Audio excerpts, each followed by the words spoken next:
जय हिंद दोस्तों, वंदे मातरम। सबसे पहले आप अपने स्क्रीन के ऊपर ये ट्वीट देखिए जिसमें कि सैफ खान नाम के यूज़र ने ये ट्वीट किया है और ये लिखते हैं, गुड नाइट लियाकत भाई। यहाँ पर एक तस्वीर इन्होंने शेयर करी है। ये तस्वीर है रूबिका लियाकत की, जिसे कोई मॉफ किया गया है और उनके चेहरे के ऊपर दाढ़ी लगाई गई है, बाल थोड़े छोटे किए गए हैं। और आप इस तस्वीर को देखकर एक इंसान की विचारधारा, एक इंसान की मानसिकता के बारे में आप अंदाज़ा लगा सकते हैं कि महिलाओं को लेकर या फिर महिला सशक्तिकरण को लेकर क्या बातें करते हैं। एक तरफ जहाँ पर कर्नाटका में हिजाब को लेकर इतना बवाल मचा हुआ है, वहाँ पर आप खुद ही देखिए कि महिलाओं के सम्मान में ये लोग किस तरह की बातें करते हैं। अब आज के वीडियो की हम बात करेंगे। दरअसल रूबिका लियाकत ने एक तस्वीर पोस्ट करी। तस्वीर में उन्होंने अपनी दो तस्वीरें लगाई थी। इसमें कुछ साड़ी पहनकर बैठी हुई थी और कार चला रही थी। इसके ऊपर उन्होंने कैप्शन में लिखा कि why do people think when a woman is all ready and decked up she shouldn't be on the driver seat. Make no mistake, steering should always be in your hand whether you are ready or not. मतलब आप तैयार हो या ना हो, steering हमेशा आपके हाथ में होना चाहिए, क्योंकि लोग कहते हैं कि तैयार होने के बाद महिला कभी भी गाड़ी नहीं चलाती। अब ये कैप्शन था, सीधा साधा सा कैप्शन था। इसमें कोई उल जुलूल सी बात नहीं थी। तस्वीर काफ़ी सुंदर थी, रूबिका मैडम काफ़ी अच्छी दिख रही थी, सब चीज़ें इसमें परफेक्ट थी। लेकिन उसके बाद भी दिक्कत तो कुछ लोगों को होनी ही थी, मिर्ची तो कुछ लोगों को लगनी ही थी, और वही चीज़ हुई भी।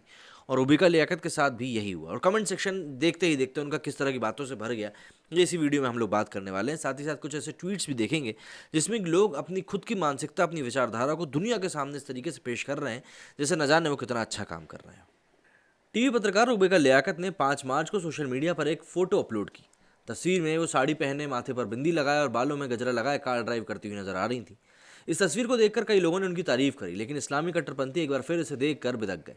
इससे पहले इन्हीं इस्लामिकों ने रूबिका को हिजाब विवाद के समय सिर्फ इसलिए घेरा था क्योंकि वो स्कूल में हिजाब लागू करवाने का समर्थन नहीं कर रही थी।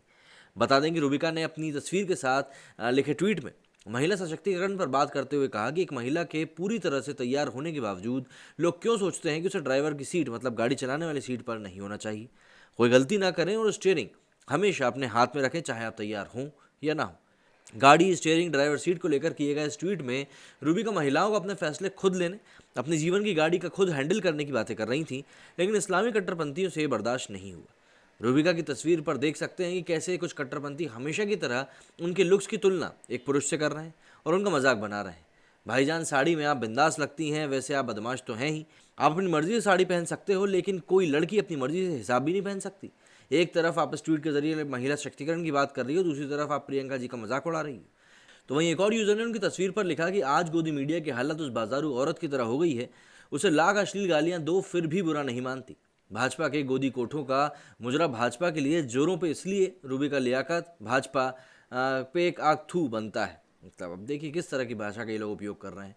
एक ने कहा कि आप अपनी मर्जी से साड़ी, गजरा, बिंदी सब लगा सकती हैं, पर कोई मर्जी से पर्दा करे तो मैडम जी को आग लग जाती है।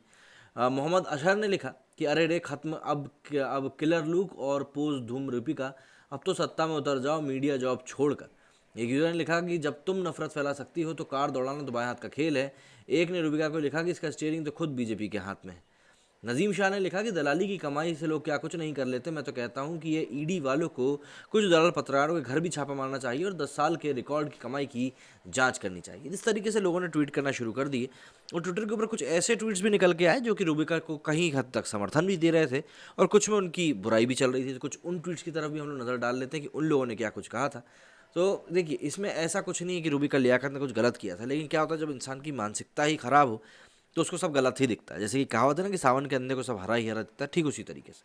सबसे पहले तो यश लिखते हैं कि रूबिका के हाथ भले ही स्टीयरिंग पे हो, लेकिन गले में जो पट्टा है उसकी डोर किसी और के हाथ में है। आप देखिए मतलब क्या, गले में पट्टा है, नेकलेस की बात कर रहे हैं यहाँ पर भाई साहब, वो कह रहे हैं कि उसकी डोर किसी और के हाथ में। बापू लिखते हैं, हराम की कमाई की कार, लोगों को लड़वा कर, एक धर्म से दूसरे धर्म के लोगों में नफरत फैलाकर कमाए हुए पैसों से खरीदी हुई कार। और भाईजान, आप जितना भी मेकअप कर लो, कौवा कभी बगुला नहीं बनता। तुमसे अच्छी काम वाली दिखने में सुंदर होती है, चेहरे से भी और दिल से भी। मतलब ये भाई साहब अपनी काम वाली के ऊपर नज़र रखे हुए हैं, क्या बोले हम। विनोद लिखते हैं, मीडिया पूरी तरह से बिक चुकी है। ये महंगाई, बेरोजगारी पे कोई सवाल सरकार से नहीं पूछ सकती। इनको प्रॉपर्टी अकाउंट की जांच हो जाए तो ये दलाली का पैसा मिलता है। ब्रिजमोहन ने लिखा है कि तुम कितना कमा लिए चमचागिरी कर कर, अब कमा लिए होते तो फिर ऐसे बैठ के बोल क्यों रहे होते। शदाब चौहान लिखते हैं, definitely Rubika Liaquat aunty, you can drive, you can become BJP puppet. Mohini लिखती हैं, जिहादियों को नींद में, शौचालय में, पूजा पाठ में, हॉस्पिटल में, हवालात में, हर जगह हर वक्त सिर्फ और सिर्फ बीजेपी का खौफ रहता है, इसलिए जिहादी हर बात हर समय बीजेपी बीजेपी बीजेपी जपते रहते हैं। ये बात खैर 16 आने सच है। सोहन सिंह रावत लिखते हैं, बहुत हद तक सही कहा न कहना है। आपका मैम, मगर हर इंसान नहीं सोचता कि महिलाएं भी होकर तैयार होकर ड्राइविंग कर सकती हैं। आज के समय हर महिला वो सब कर सकती हैं जो पुरुष कर सकते हैं। आपको कहने वाले कहते रहेंगे, आप बेखौफ पत्रकारिता करें। शशि लिखते हैं कि आपकी खुद की स्टीयरिंग तो भाजपा के हाथ में है, सच धज के आगे प्रधानमंत्री के जैसे ज्ञान बांटने। अगर उदाहरण देना है तो उदाहरण बनिए। आपके पास वो मौका है जो करोड़ों में से किसी एक को मिलता है। बड़े चैनल पर एंकर हैं, लाखों की व्यूअरशिप है, काम सही करना चाहिए। ये भाई साहब को बहुत पता है काम कैसे करना चाहिए। इसके ऊपर हितेश ने लिखा है कि और आपकी स्टीयरिंग किसके हाथ में है, आप भी तो किसी सेट नैरेटिव को दिल में रखते हैं। ये बात भी ठीक है। अनिल लिखते हैं, this is Sambit Patra syndrome, you start giving answers to those imaginary questions which will doubt the intent of person asking it, followed by glorifying your stand on it. The question and their answers are preconceived and full of insults to the opponents. पहले से ही जवाब दे देना, उस तरह की बात कर रहे हैं कि भैया आपको लगता है कि ये सवाल खड़ा हो सकता है तो पहले ही उस सवाल का जवाब दे दो। जाहिर सी बात है, ये तो हमारे समाज में होता ही कि आप कुछ भी करने के लिए जाओगे तो आपको पहले से पता होता है कि आपके ऊपर किस तरह के डाउट्स क्रिएट किए जा सकते हैं। श्रृंगेश कुमार दीक्षित लिखते हैं, पता नहीं क्यों रूबिका जी की सभी पोस्ट में लोग फालतू के कमेंट करते हैं। इनकी सब पोस्ट में कुछ लोग तीखी मिर्ची लगती है क्योंकि सच्चाई हमेशा कड़वी होती है। रूबिका जी किसको सपोर्ट करती हैं, ये उनकी खुद की अभिव्यक्ति की स्वतंत्रता है, इसके लिए उन्हें किसी की राय लेने की ज़रूरत नहीं है। फिरोज़ खान लिखते हैं, इनने तो कुछ उल्टा ही लिखा होगा। रूबिका लियाकत, भाईजान साड़ी में आप बिंदास लगती हो, वैसे आप बदमाश तो हैं ही। आप अपनी मर्जी से साड़ी पहन सकते हो लेकिन कोई लड़की अपनी मर्जी से हिजाब भी नहीं पहन सकती। एक तरफ आप इस ट्वीट के जरिए महिला सशक्तिकरण की बात कर रहे हो और दूसरी तरफ आप प्रियंका जी का मजाक उड़ाते हो। दिशान आलम लिखते हैं, भाजपा की सबसे होनहार प्राइवेट एंकर रूबिका लियाकत भाई अपने दफ्तरों को जाती हुई। इसकी सबसे बड़ी खासियत यह है कि हमेशा अपनी आंखें बंद कर रखती है।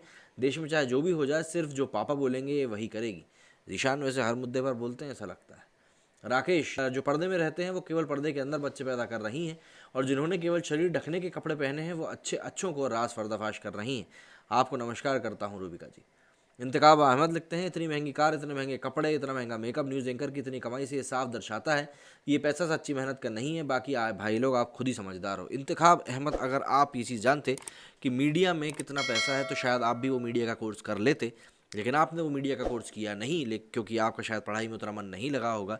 मीडिया में काफ़ी पैसा है, एडवर्टाइजिंग में काफ़ी पैसा मिलता है मीडिया को, और अगर आप एक ऐसे एंकर हो जिसको जो कि व्यूअरशिप खींच के ला रहा है तो उसको भी कंपनी खूब पैसा देती है। लेकिन शायद आपको ये नौकरी के बारे में ज़्यादा कुछ पता नहीं होगा, आप बिजनेसमैन समझ में आते हैं। नजीम शाह लिखते हैं, दलाली की कमाई से लोग क्या कुछ नहीं कर लेते। मैं तो कहता हूं कि ईडी वालों को कुछ दलाल पत्रकारों के घर भी छापा मारना चाहिए और 10 साल के रिकॉर्ड कमाई में जांच की जानी चाहिए।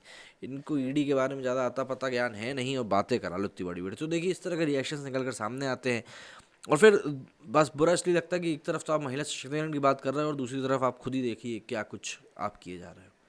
मेरे स्टूडियो फिलहाल इतना ही। जय हिंद, जय भारत।